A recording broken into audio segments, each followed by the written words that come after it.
Assalamualaikum warahmatullahi wabarakatuh. Perkenalkan, nama saya Herlin Nata Ramadhani dengan NIM B300240080. Di sini saya akan mempresentasikan tugas makroekonomi tentang konsumsi dan investasi. Pada bab konsumsi dan investasi itu fokus dalam rumah tangga untuk menentukan konsumsi dan bagaimana perusahaan menentukan investasi. Berdasar teori ekonomi dari Keynes, Modigliani, Friedman, Hall, dan Lipson. Apa yang menentukan pengeluaran konsumen? Dalam teori Keynes mengajukan 3 dugaan utama. Yang pertama itu ada MPC, Marginal Propensity to Consume, berada antara 0 sampai 1. Yang kedua ada APC, Average Propensity to Consume, menurun ketika pendapatan meningkat. Yang ketiga ada pendapatan saat ini adalah penentu utama konsumsi. Keynes memprediksi bahwa ketika pendapatan meningkat, konsumen akan menabung sebagian kenaikan pendapatan tersebut sehingga APC menurun. Pada keberhasilan empiris awal itu menunjukkan yang pertama, rumah tangga berpendapatan tinggi itu mengonsumsi lebih banyak. MPC lebih besar dari 0. Yang kedua itu rumah tangga berpendapatan tinggi menabung lebih banyak. MPC lebih kecil dari 1. APC menurun seiring kenaikan pendapatan. Selanjutnya itu ada masalah fungsi konsumsi Keynes. Prediksi Keynes itu konsumsi tumbuh lebih lambat dari Y dalam jangka panjang. Jadi APC harus turun. Namun APC stabil menurut Simon Kuznets. Ini menciptakan Kopsution puzzle. Selanjutnya hipotesis siklus hidup, yaitu LCH, Life Cycle Hypothesis. Modigliani mengembangkan teori bahwa pendapatan individu berubah secara sistematis sepanjang hidup, dan konsumen ingin menjaga konsumsi tetap stabil. Konsumsi juga bergantung pada pendapatan dan kekayaan. Model dasarnya total sumber daya W plus RY. Konsumsi per tahun C sama dengan W plus RY dibagi T.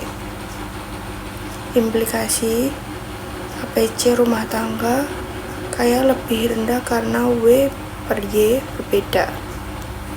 Secara agregat APC konstan karena W dan Y tumbuh bersama. Selanjutnya hipotesis pendapatan permanen, Permanent Income Hypothesis atau PIH. Friedman membagi pendapatan menjadi 3. Yang pertama, Y sama dengan YP plus YT. Yang kedua, YP sama dengan pendapatan permanen, YT sama dengan pendapatan sementara. Implikasi PIH, yang pertama, konsumsi didasarkan pada pendapatan permanen, bukan pendapatan sementara. APC stabil dalam jangka panjang. Selanjutnya, hipotesis random walk dari Robert Hall. Jika PIH benar dan konsumen memiliki ekspektasi rasional, perubahan konsumsi tidak diprediksi, dan konsumsi hanya berubah jika ada kejutan tak terduga pada pendapatan permanen. Dalam teori konsumsi David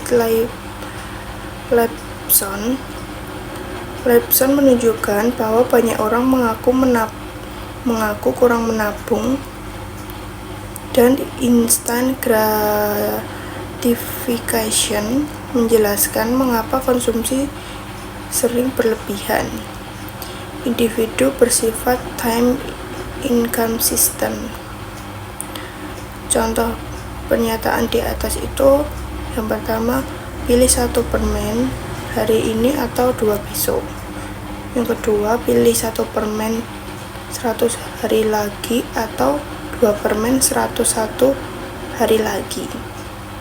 Orang sering tidak konsisten. Selanjutnya ada teori investasi. 3 jenis investasi. Yang pertama, investasi tetap bisnis. Yang kedua, investasi perumahan. Yang ketiga, investasi persediaan. Model neoklasik investasi menunjukkan bahwa investasi ditentukan oleh marginal modal, tingkat bunga real, harga relatif modal, dan kebijakan pajak. Biaya modal, cost of capital. Komponen biaya modal nominal, yang pertama itu biaya bunga, 2 depresiasi, yang ketiga capital loss atau gain. Biaya modal real, biaya modal meningkat jika P naik, R naik, dan depresiasi meningkat. Fungsi investasi ada net investment dan gross investment. Investasi meningkat jika MPK naik dan harga modal relatif turun. Kebijakan pajak mendukung.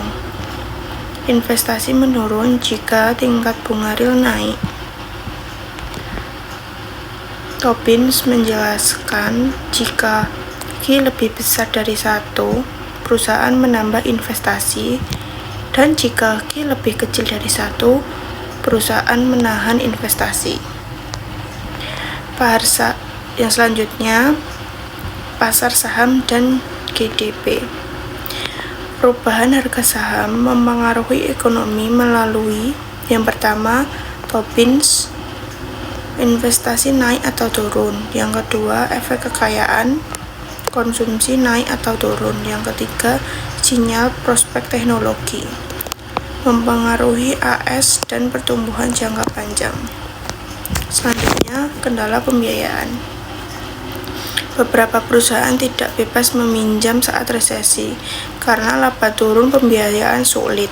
Investasi menurun meski profitabilitas jangka panjang baik. Jadi, konsumsi itu dipengaruhi pendapatan permanen dan pendapatan saat ini. Kekayaan ekspektasi. Sekian presentasi dari saya. Wassalamualaikum warahmatullahi wabarakatuh.